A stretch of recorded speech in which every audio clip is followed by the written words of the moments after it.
Mauricio Arango es profesor de la Universidad de Antioquia y miembro del grupo de investigación. Acaba de terminar una tesis de doctorado presentada en la Universidad Nacional, obtuvo calificación meritoria y va a exponer algo de los regímenes de verdad. No me dejaste pastelear. Los regímenes de... ¿Qué fue eso? Y sus nuevas configuraciones en el presente. Va a hablar de algoritmos y subjetividad.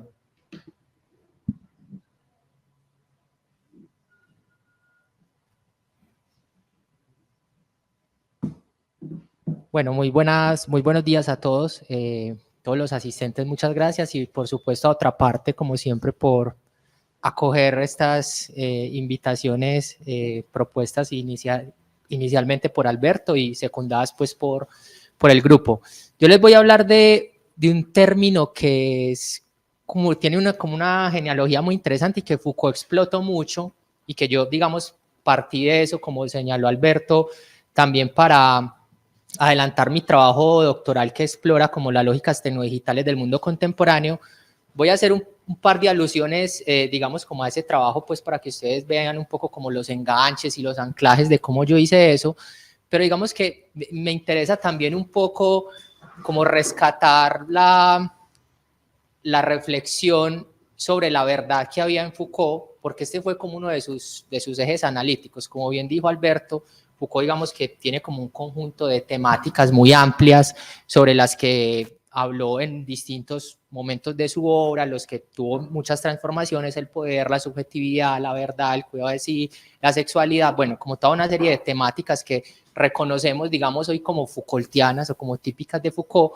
Y una de ellas, quizá una que resulta a veces muy extraña, es la verdad, ¿cierto? Él habló mucho sobre la verdad y habló de manera, digamos, como muy certera sobre la verdad. Entonces yo quiero traer como unas consideraciones en la obra de Foucault sobre la verdad para que ustedes un poco conozcan la complejidad de lo que él pensaba como la verdad y articulándolas un poco al presente, ya qué es lo que nosotros en el presente consideramos verdad.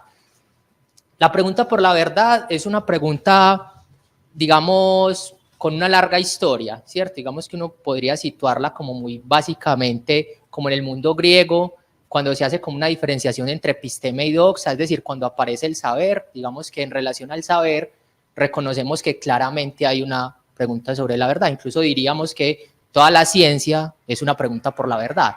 Pero Foucault va a decir una cosa que es más interesante en el, si no me equivoco, en el poder psiquiátrico.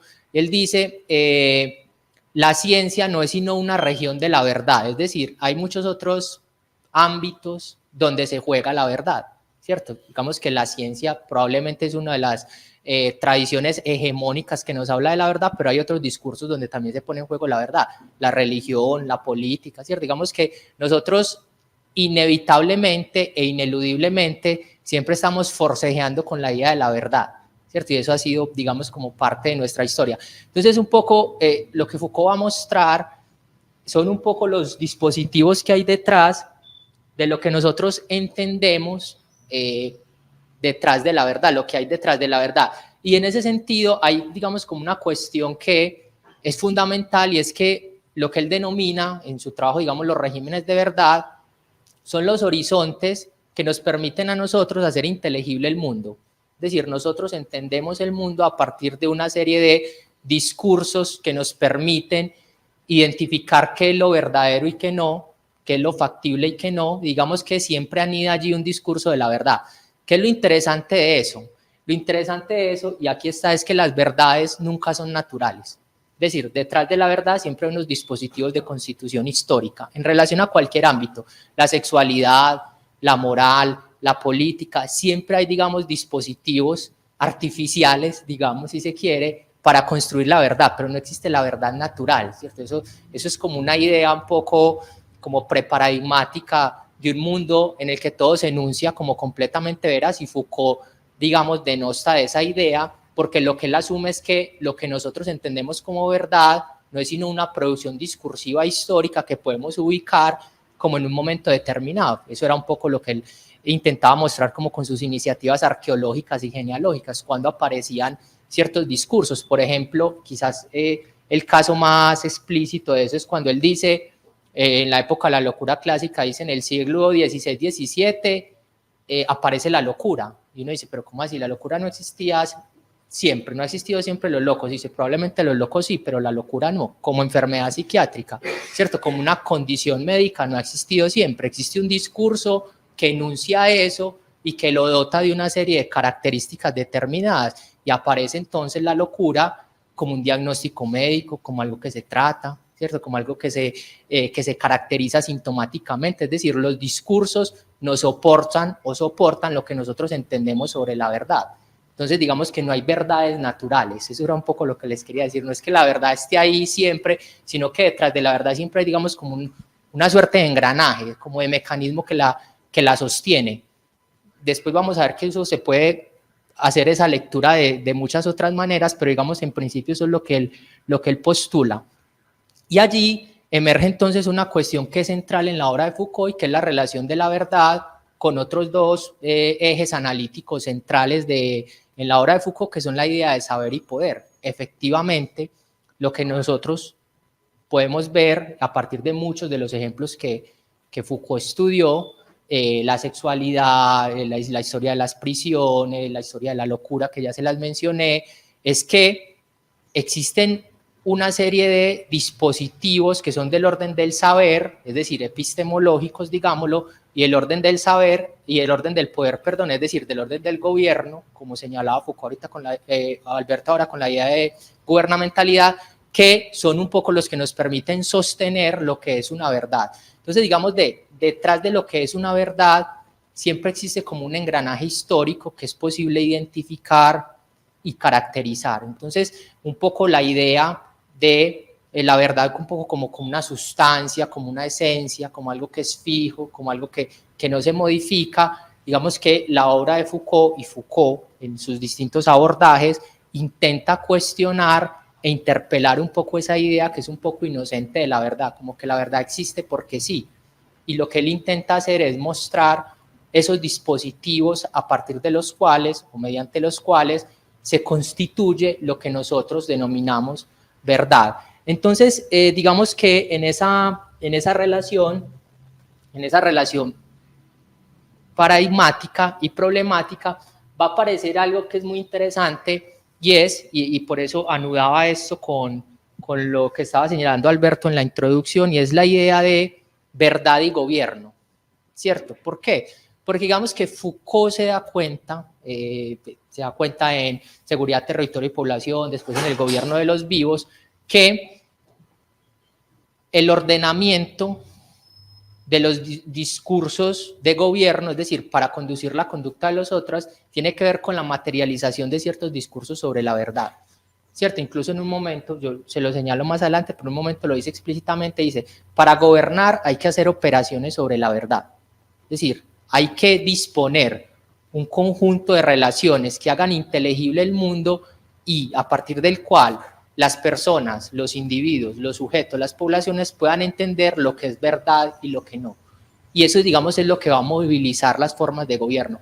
Evidentemente, allí entrarían, por supuesto, muchas suspicacias, ¿cierto? ¿Quiénes son los que nos dicen que es verdad? ¿Por qué tenemos que hacer lo que es verdad?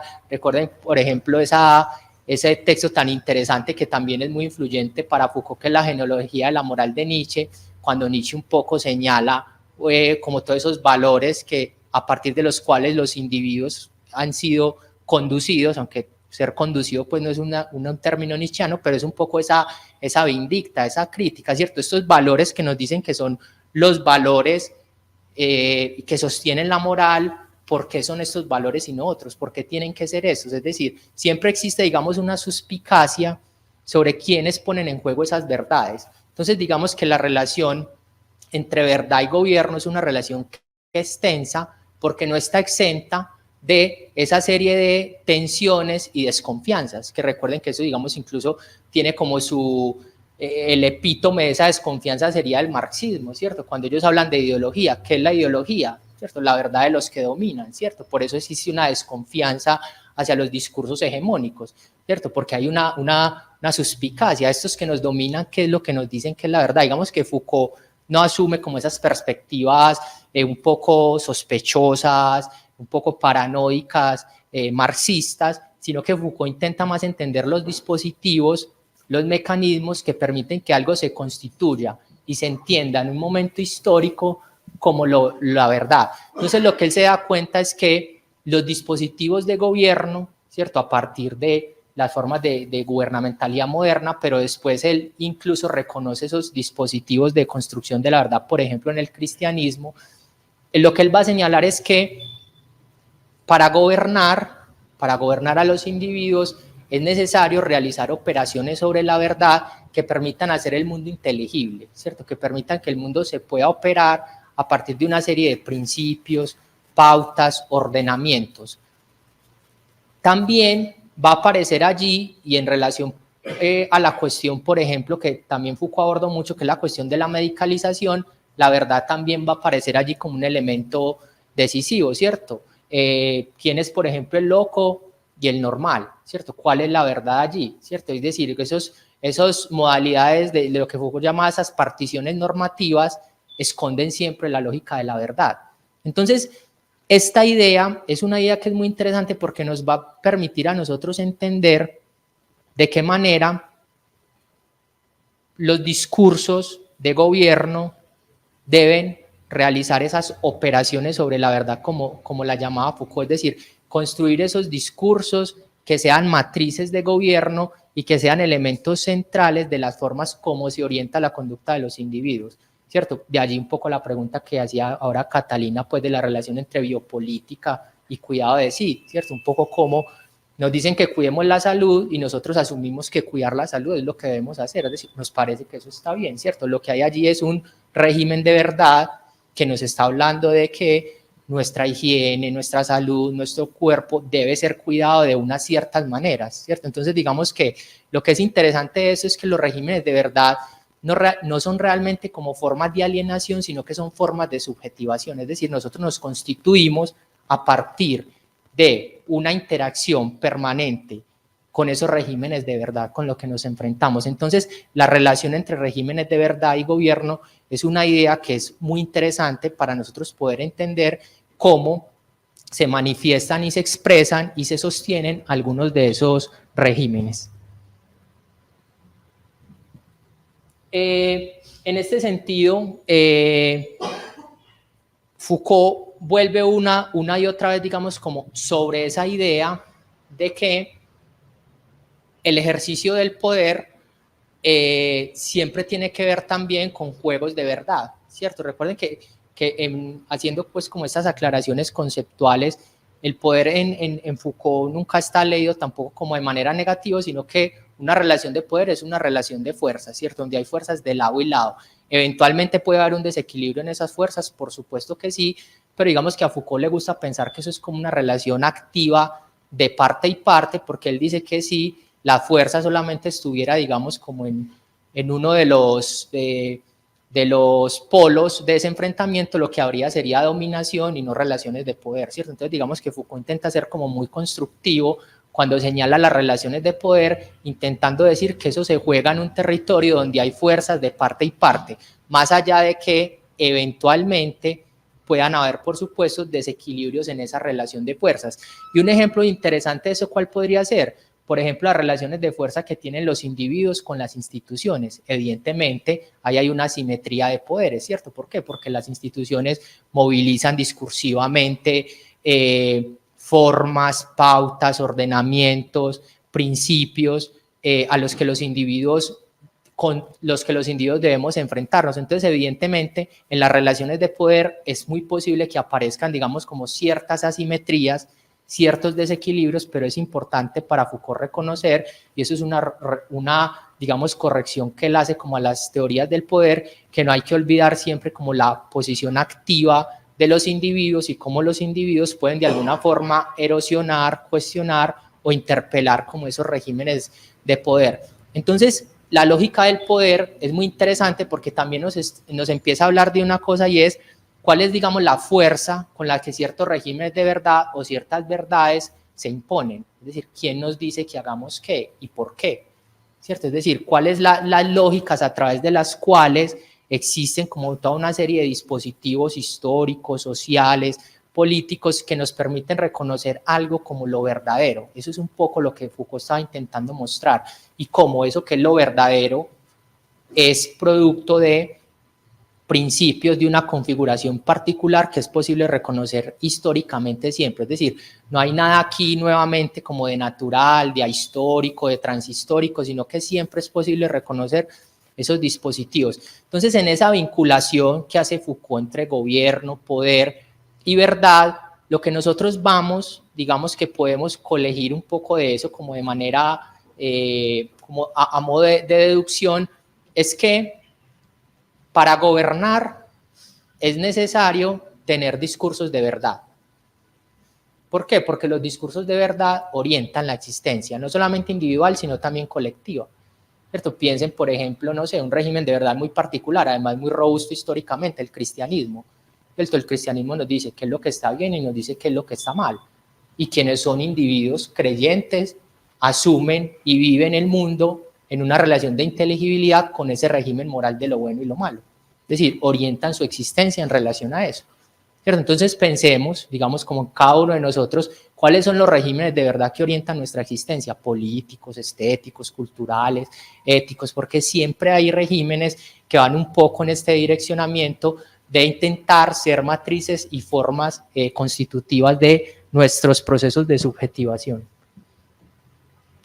Foucault habla mucho, empezó a hablar mucho de la verdad, digamos que eso siempre ha sido una pregunta de él desde sus primeros seminarios, la verdad y sus formas jurídicas, que es de primeros años de los 70, pero al final de su carrera académica y de sus seminarios, vuelve a ese tema, porque él se da cuenta, digamos, que la verdad no solamente es como una cuestión que corresponda, digamos, como a los regímenes modernos de gobierno, ¿cierto? El que señalaba Alberto de seguridad, territorio y población, que es donde aparecen muchas de sus reflexiones sobre la verdad, sino que él se va también, digamos, al mundo greco-romano, como ese periodo final donde él se devuelve para explorar todos esos asuntos del cuidado de sí, y él descubre allí una cuestión muy interesante, y es que él dice que sobre todo en el mundo romano, él intenta abordar eso en la lógica del cristianismo, y él dice que él se daba cuenta de que la verdad, además, tenía una cosa que es muy interesante, que eran unos rituales de aparición de la verdad, es decir, que la verdad implicaba siempre como una suerte como de coreografía para que apareciera la verdad. Es una historia muy bonita que él cuenta en El gobierno de los vivos, y señala que la palabra que él encuentra, digamos, que es una palabra griega, la palabra de esos rituales de verdad es lo que él llama aleturgia, ¿cierto? Que es el ritual mediante el cual aparece la verdad. Esta palabra liturgia es la palabra que ha devenido en español como la liturgia, que es, digamos, la Eucaristía cristiana. ¿Y qué es la Eucaristía cristiana? Donde aparece la verdad. ¿Cuál verdad?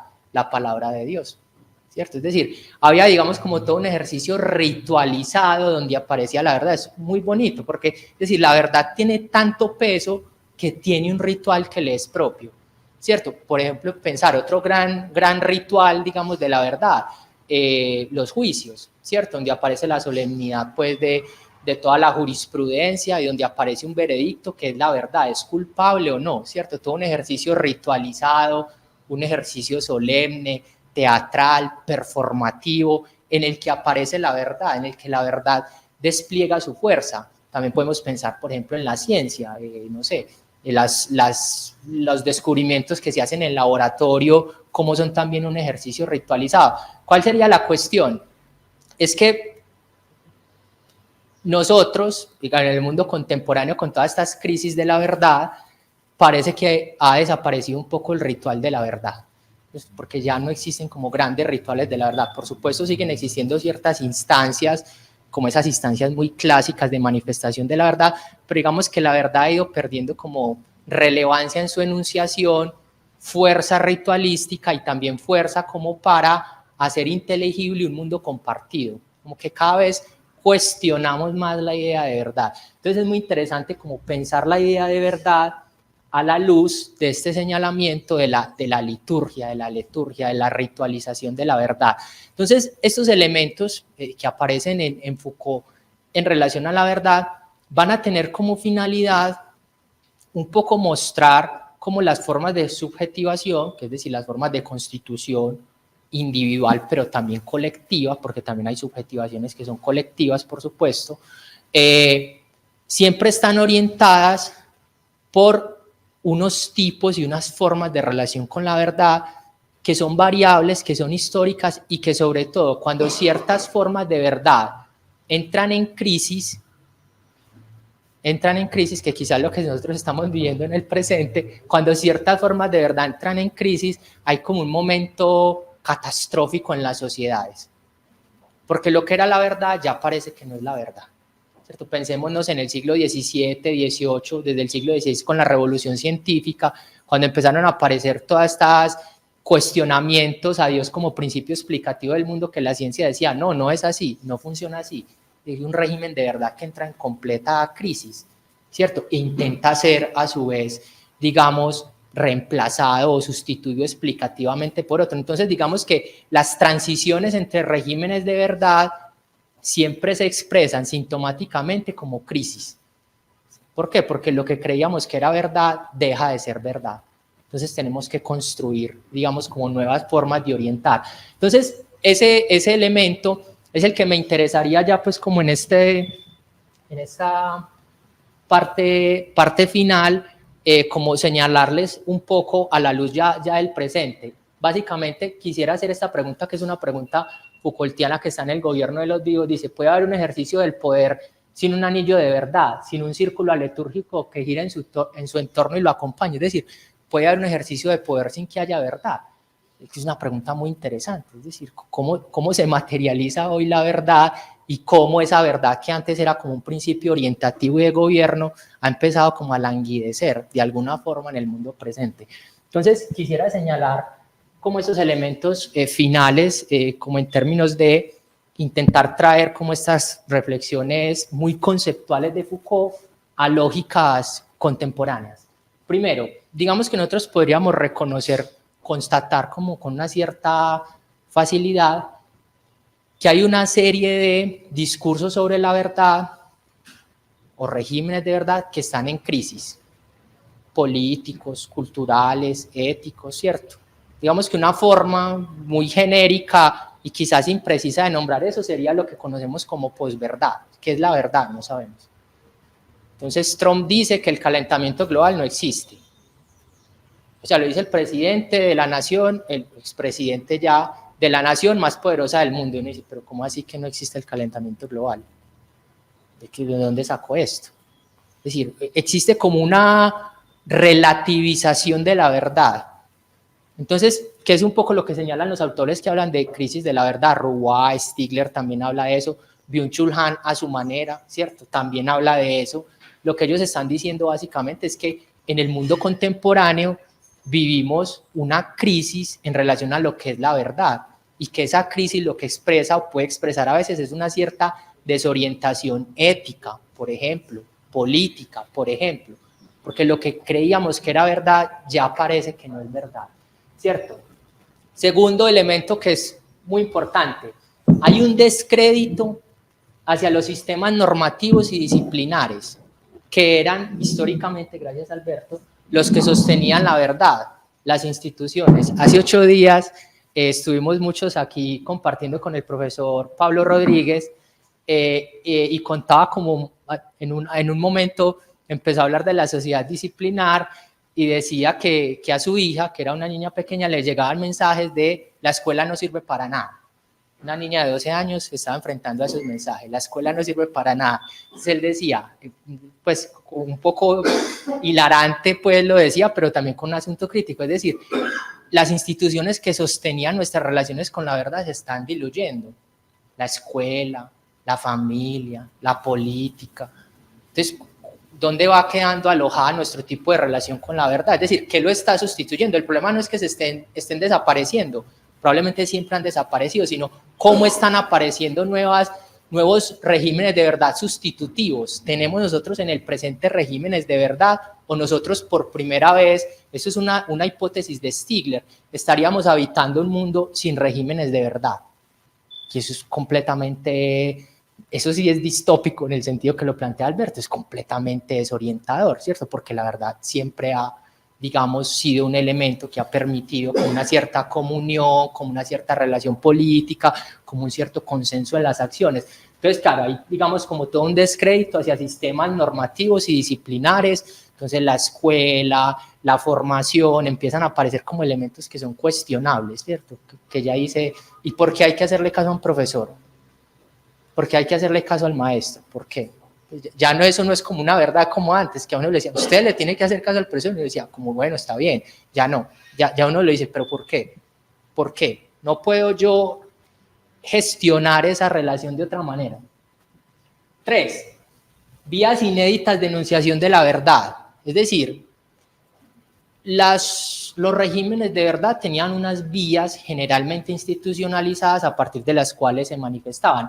En el siglo XX van a aparecer, con todo el mundo de lo mediático, ¿cierto? Vías a partir de las cuales se expresa la verdad. Entonces, además de las instituciones tradicionales del siglo XVIII y XIX de la modernidad, en el siglo XX aparecen los periódicos, los noticieros, ¿cierto? Que son como los grandes canales por donde fluía la verdad. Bueno, nosotros hoy, 2024, tenemos caminos, herramientas inéditas por donde fluye la verdad. Plataformas, redes sociales, medios digitales. Es decir, todo el mundo dice cualquier cosa y nosotros no sabemos si es verdad o no.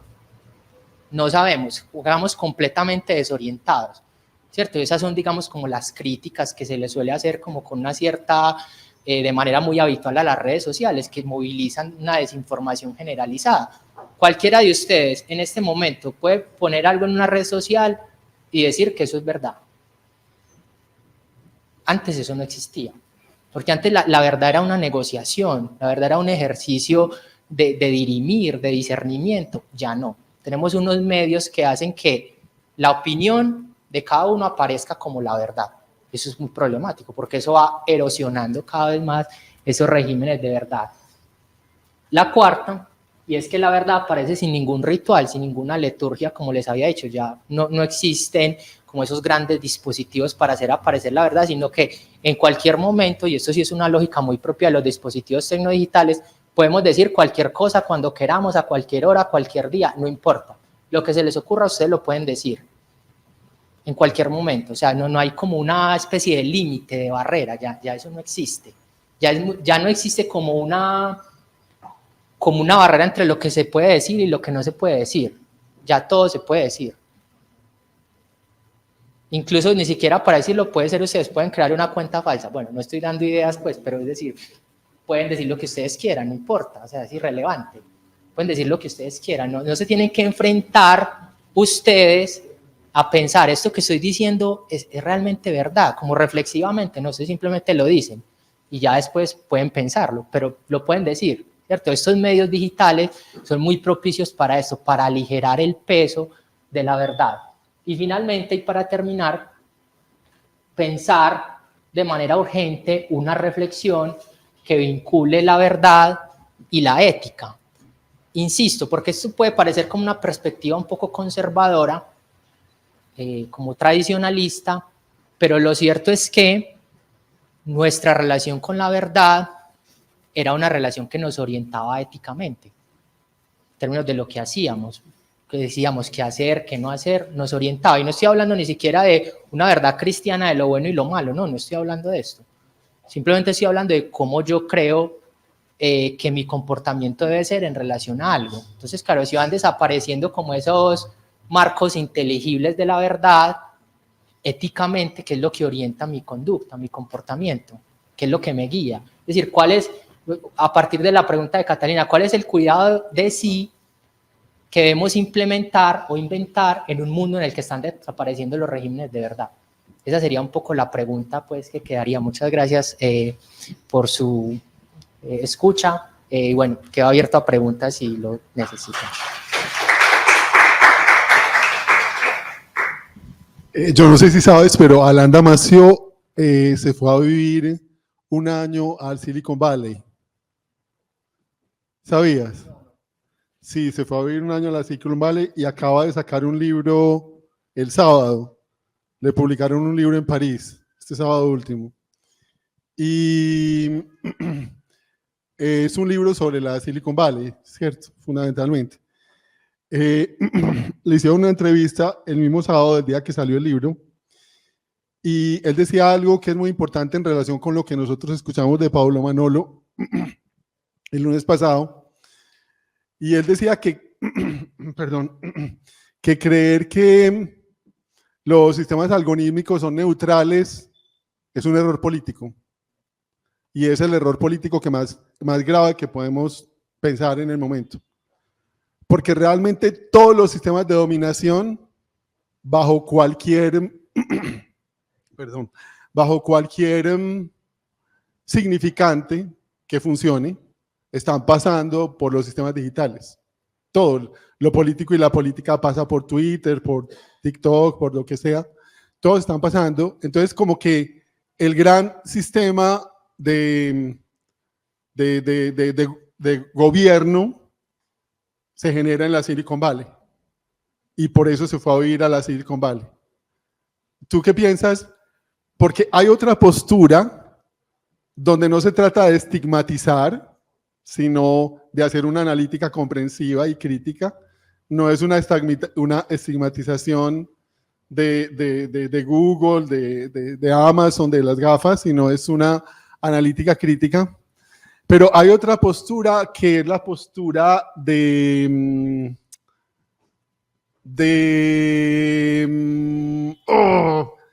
autor de versos satánicos, ¿cómo tienes? De Salman Rushdie, que también es una postura reciente. Él también acaba de sacar un libro que le publicaron la semana pasada, Gallimard en París, que se llama El Cuchillo. El libro se llama Le Couteau. ¿Ya lo trajeron? ¿En serio? ¡Wow! ¡Qué velocidad!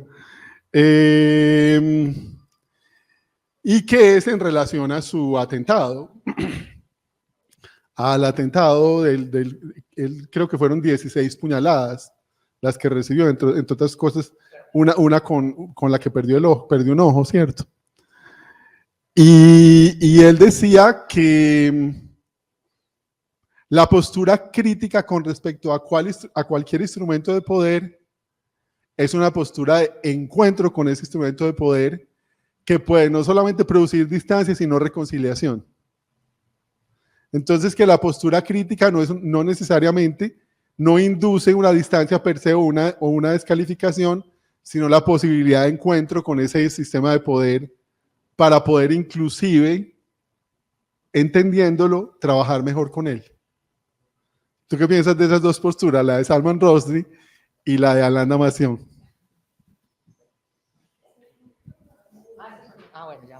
Bueno, respecto a la primera, que es la que conozco más, pues porque he estado como cerca de estos discursos críticos sobre lo tecnodigital y lo algorítmico, creo que muchas posturas van un poco en esa vía, intentando mostrar que primero, nuevamente, la idea de que eso que es verdad existe detrás de unos intereses, de unas lógicas, que son lógicas pues de además grandes grupos privados que intentan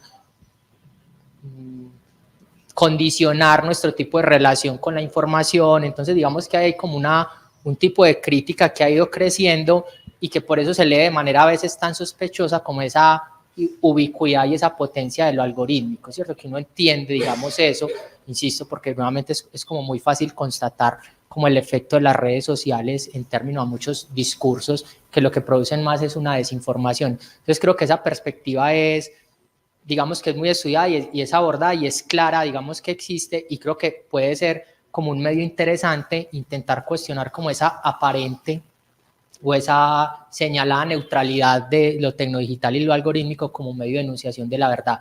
Es decir, son plataformas que tienen unos intereses, que tienen unos fines, incluso políticos, porque sabemos que también, digamos, hay, digamos, como concubinatos, pues, y relaciones entre esos grupos aparentemente privados con la política, ¿cierto? Con grupos políticos.